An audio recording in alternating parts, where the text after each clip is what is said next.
মালয়েশিয়ার কথা বললে সবার চোখের সামনে প্রথমে ভেসে ওঠে টুইন পেট্রোনাস টাওয়ার, কিন্তু খুব দ্রুতই এই টাওয়ারটিকে পেছনে ফেলে মালয়েশিয়ার আইকনিক ভবন হতে চলছে মার্দিকা 118 এই নতুন ভবনটি।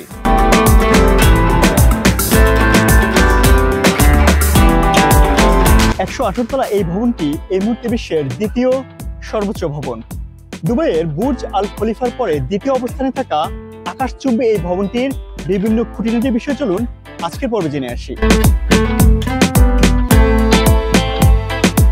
ভবনটির নাম রাখা হয়েছে মার্দিকা 118। মার্দিকা মালয়েশিয়ান শব্দ। এই শব্দটির বাংলা অর্থ হলো স্বাধীনতা। ভারতবর্ষের মতো মালয়েশিয়া দীর্ঘদিন ব্রিটিশ উপনিবেশিকদের অধীনে ছিল। 31শে আগস্ট 1957 সালে মালয়েশিয়ার স্বাধীনতা ঘোষণার সময় মার্দিকা উচ্চারণ করার সময় দেশটির জনক টিঙ্কু আব্দুর রহমানের একটি অনন্য সেলুট বা অভিবাদনের অনুরূপ করে ডিজাইন করা হয়েছে এই ভবনটি। আপনি জানেন কি বিশ্বের দ্বিতীয় সর্বোচ্চ এই ভবনটি তৈরি করতে কত টাকা ব্যয় হয়েছে? এটি নির্মাণ করতে মালয়েশিয়ান রিঙ্গিতে $5 বিলিয়ন বেশি খরচ হয়েছে। মার্কিন ডলার হিসেবে যা $1 বিলিয়ন বেশি। আমাদের পদ্মা সেতু তৈরিতে কিন্তু $3.6 বিলিয়ন খরচ হয়েছিল। তার মানে আমরাও চাইলে অনায়াসে এরকম 3-4টি বিল্ডিং করতে পারতাম। চলুন তাহলে দেখে নেই এই বিল্ডিং এর কোন তলাতে কি থাকছে।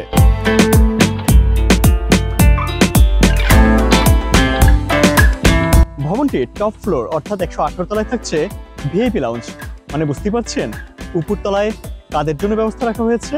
এর নিচে অর্থাৎ 114 তলা থেকে 117 তলায় থাকবে স্কাই ডেক বা অবজারভেশন ডেক, যেমনটা আমরা দুবাইয়ের বুর্জ আল খলিফায় দেখতে পাই।